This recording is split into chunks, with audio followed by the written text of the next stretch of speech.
When the divorce papers were finalized, my husband Daniel walked out of the courthouse smiling like he had just won the lottery. Technically, he had. He took the house, the cars, the joint savings account, even most of the furniture.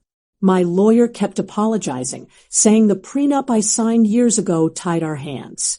Daniel made sure I left with almost nothing except 2 suitcases and a quiet promise to start over.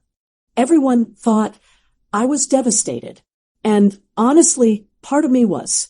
10 years of marriage reduced to signatures and cold handshakes felt like someone had erased a whole chapter of my life.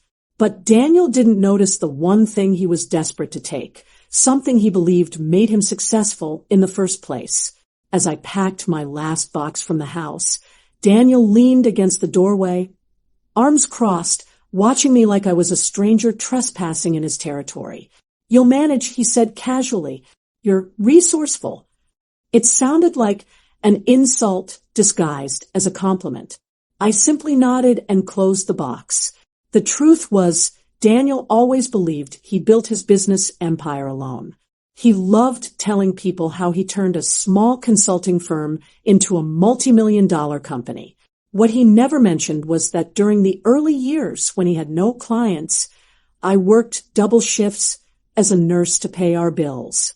When he doubted himself, I was the one rewriting his proposals at 2 a.m. When he almost signed disastrous contracts, I was the one quietly reviewing every document before he submitted them. But Daniel liked to believe success had only one name, his. A week after the divorce, I moved into a small apartment across town. It was modest with thin walls and a kitchen barely big enough for 2 people. Yet, for the first time in years, the silence felt peaceful instead of lonely.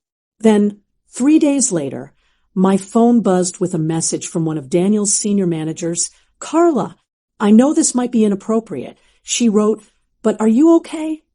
I stared at the screen, surprised. Carla had always been professional, almost distant. "I'm fine," I replied politely. Her next message came quickly. "Daniel just announced major restructuring. A lot of departments are confused. He says he's simplifying operations, but honestly, things feel off." I felt a strange, not tighten in my stomach. Daniel had always been confident, sometimes recklessly so, but he had never handled operations alone before. I typed slowly. "I'm sure he knows what he's doing."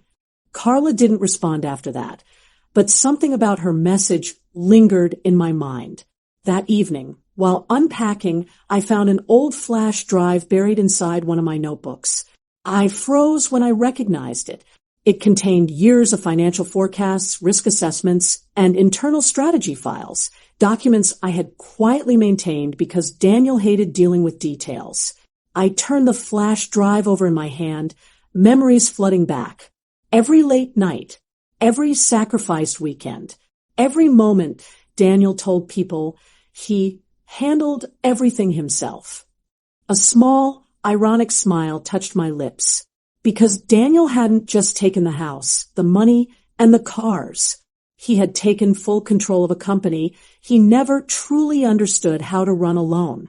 Over the next few weeks, I tried focusing on rebuilding my own life. I returned to full-time hospital work, picking up extra shifts to stay busy. The long hours were exhausting, but they kept my mind from wandering back to Daniel and everything that had collapsed. Still, news about his company kept reaching me through old colleagues. At first, the updates sounded small. Delayed meetings, sudden policy changes confused staff. Then the messages started sounding worried. One evening, Carla called instead of texting.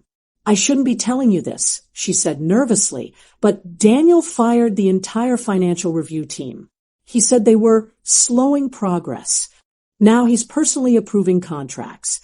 I leaned against my kitchen counter, gripping the phone tighter.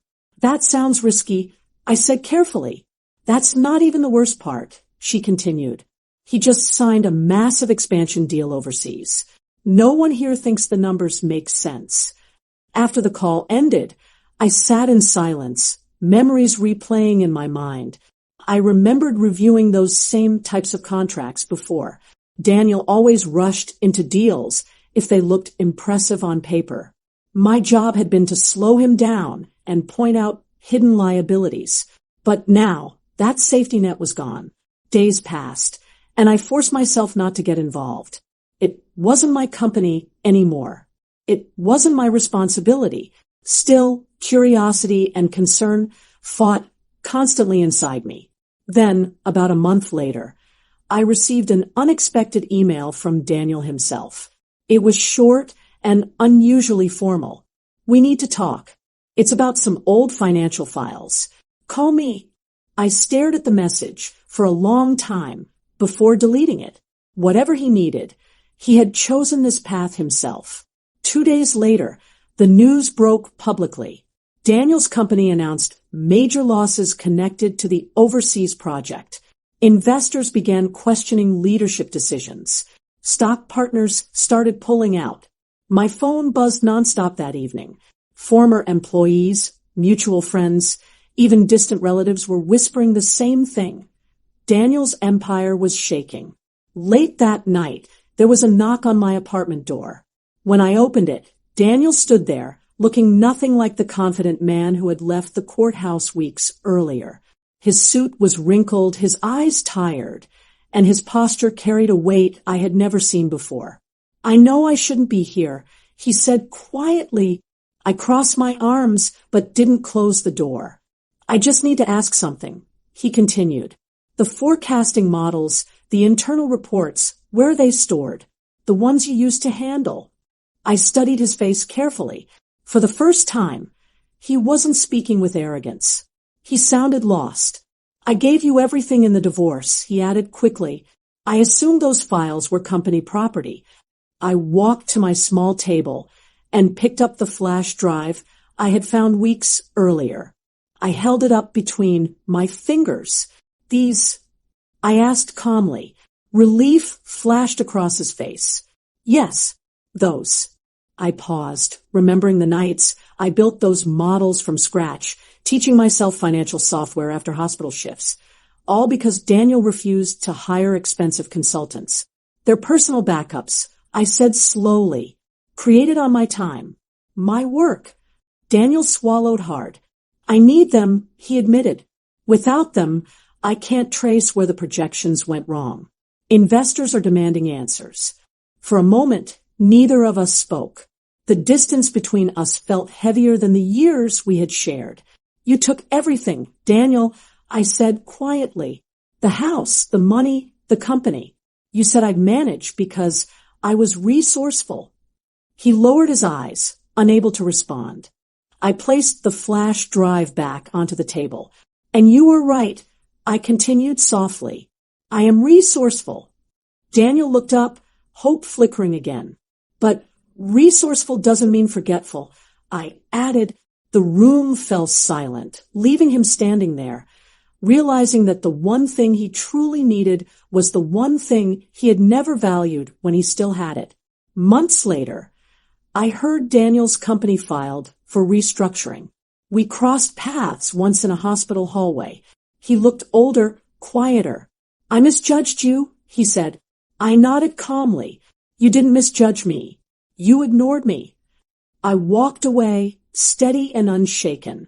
Sometimes losing everything reveals